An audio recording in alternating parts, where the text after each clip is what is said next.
Yes, alright, family. I just see, I don't know, washed up the herbs, washed up the chickweed, I should say. And I made a makeshift line out here to dry the herbs. I'm just gonna dry them in the morning here, just, to get all the moisture all off of them. And I'm gonna slow dry them inside. Yeah, this is a proud moment for me right now. Did my first chickweed hunt.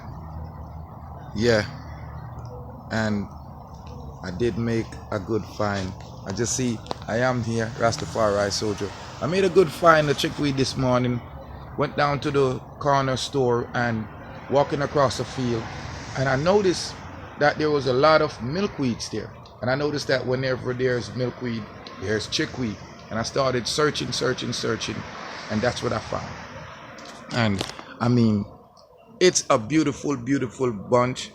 My herbs man's gonna be proud because him tell me wherever I see them, don't pass them. This is chickweed. Yeah, just made a great find, ladies and gentlemen. So I pulled them, I washed them, and now I made a line and I'm drying these. And these are probably going to reach to Canada, England, and some of it is going to be consumed here. So we're going to drop them in some roots and provide some good medicinal advice for them. So remember, I am Rastafari Soldier. Yes, the Crocus Bag Farmer, ladies and gentlemen, showed you chickweed. Just harvested. Should have videoed some of it while I was harvesting it, but sometimes I'm caught up in the work and I don't do the videoing. So remember to subscribe, like, and share if you do like natural herbs, spice, healthy living, farming. Yes, this is it. Chickweed. Famous chickweed.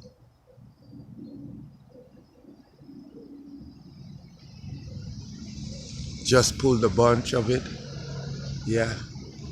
Washed it. As you see, I just tied the roots together. Yeah. That's all I did. I tied the roots together. And I just hang them by the roots.